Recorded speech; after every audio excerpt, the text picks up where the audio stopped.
And welcome back. The Democratic Alliance says it wants coalition governments to be regulated so that they can be stable. The party outlined its 5-point plan to stabilise coalitions ahead of the 2024 general elections. It says its proposals are not to fix a DA problem with coalitions, but rather are meant for all coalition partners.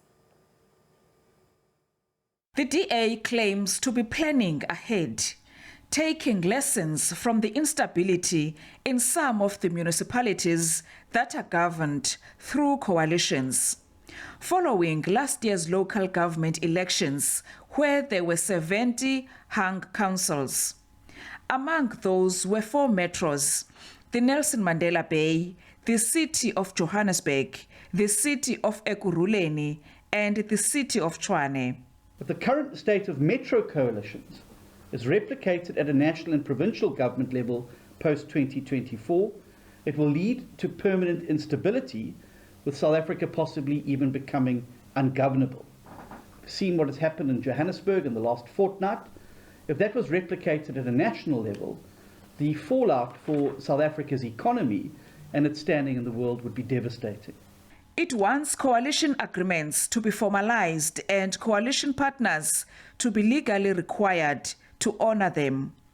In addition, it wants parties with minimal electoral support to have less influence in a coalition government, so that we do not have a fragmentation of the political system where parties that have only garnered less than 1% of the vote often act as kingmakers, and they often are one vote or one seat away from destabilizing an entire government.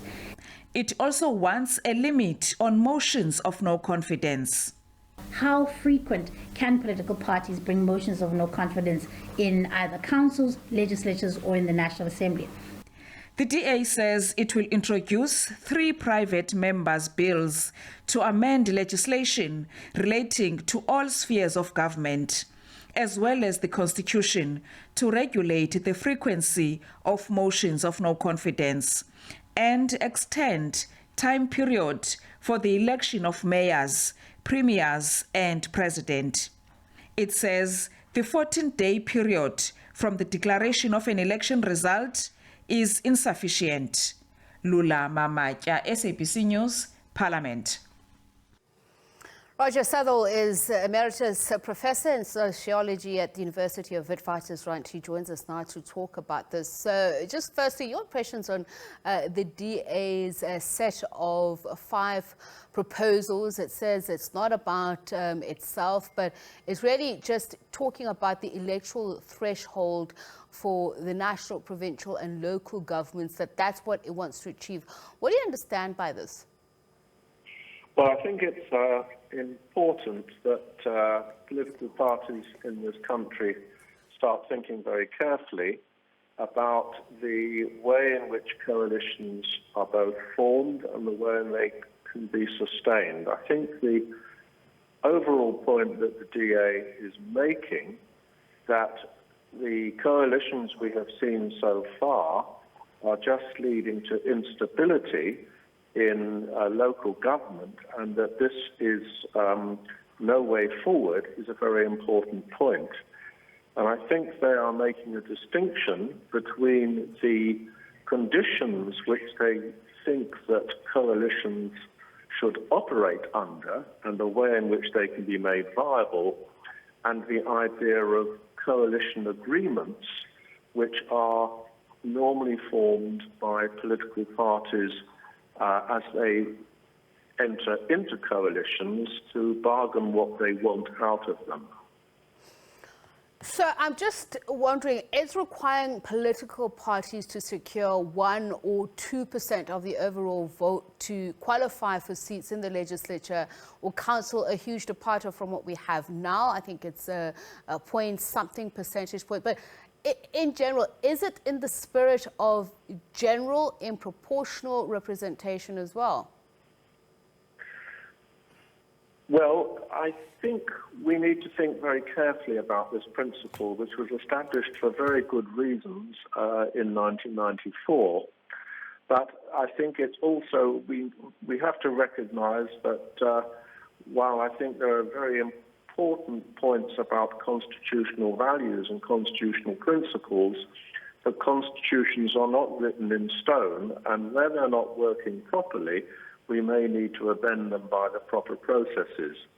And at the moment, what we're finding is that in coalition governments, that very tiny parties with very little support may sometimes be holding the balance of power. And that seems to me something of an abuse of power, and that it really is a constituent part of instability. So I think it really is in terms of the constitutional values that we start thinking about minimum levels of entry into our government at different levels. It's quite normal in PR systems to have thresholds, and we had no threshold for a very good reason in 1994, but maybe it is time to start thinking about thresholds. So, just in terms of proportional representation and electoral systems, the DA says they tend to encourage a fragmentation of politics into a large number of parties. But is this democratic, though? Because the opposition says a party with minimal electoral support can bring down a government if that party's seat is needed to make up, say, 50 plus one in the coalition. But I'm wondering, is this not the nature of a coalition, some sort of quid pro quo? Some may be critical of it, but they certainly have worked that way. And this is how kingmakers are, I'd imagine, established.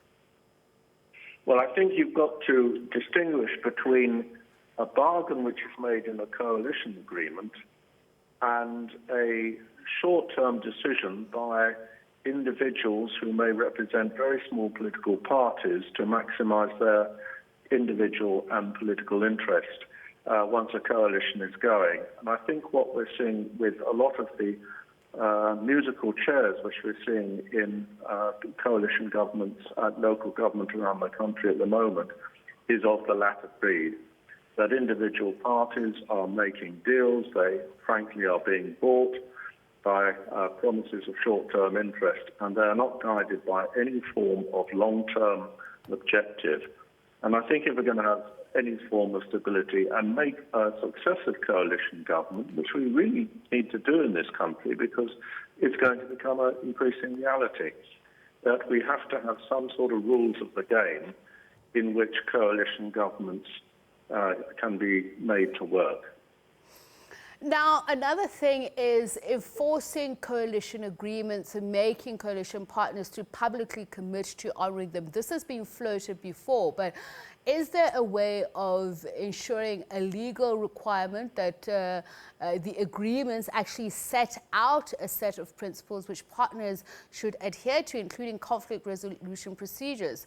I'm just wondering, is it wise to actually have a template and being specific about conflict resolution, because one would think it's a case-by-case basis? I'm not so sure that, I'm not an expert on this, I'm not a lawyer, but I'm not so sure that actual coalition agreements would be written into the law, but I think that there is nothing wrong with coalition governments being made public. I think they should be made public, and that parties which decide to pull out of coalitions after they have made a coalition agreement, that they would have to demonstrate that they are doing so for a very good reason. And if they cannot do so, one would hope that they suffer the consequences. I think it's a different story from having rules of the game, which my reading of what the DA is trying to do at the moment is to say we actually need to establish the conditions under which coalitions can work. And that is a distinction apart from making coalition agreements. Okay.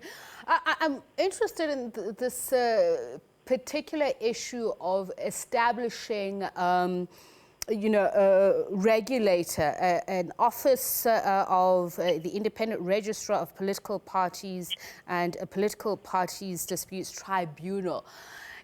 Is there no such tool or some sort of office, entity that exists within the political strata that would be able to facilitate this? Well, that's a good question. You seem to be struggling for an answer, and I think I'm going to have to struggle for an answer too on that one. I can't think of any particular body in this country at the moment which would be able to undertake such a role.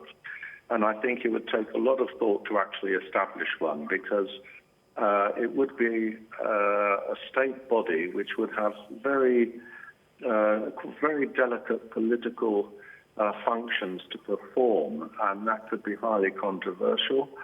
And one would need to make sure that it actually was politically independent, rather than actually becoming wrapped up in party factionalism and divisions between political parties. Professor Southall, just a very quick and brief one. The party is also investigating a possible amendment to the Constitution, as it says it seeks to curtail the frequency of motions of no confidence brought within legislatures.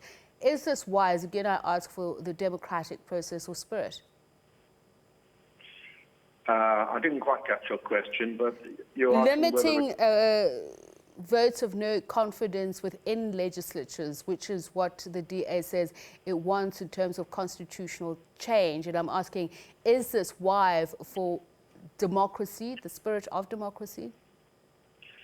I think the point the DA is probably making is that the votes of no confidence, which are sometimes being held at local government at the moment, are not actually about political principle, which one would hope that votes of no confidence often are or should be in a constitutional government. They're really about short-term interest. And the notion of and many motions of no confidence are being put forward not out of political principle, but they're being put forward out of short-term interest of individual political parties. I think whether the DA has got it actually right on that, but I do think what they are doing is perhaps encouraging to think very carefully about the rules of the game, and I think that's important. And I think these proposals, even if we don't actually agree with the individual proposals, need to be taken seriously. All right, thank you so much for speaking to us. Roger Southall is the Emeritus Professor in Sociology at the University of Witwatersrand, looking at some of the proposals being made by the Democratic Alliance in terms of coalitions and agreements that they believe ought to be binding, also suggesting that there should be an office of a registrar that helps regulate these agreements. We're going to take a quick break. We'll come back, take a look at the conflict in Ethiopia in just a moment. We understand that as the tensions and the war escalates in Tigray, Tigray's People's Liberation Army is also upping its recruitment. All that and more coming up in just a moment.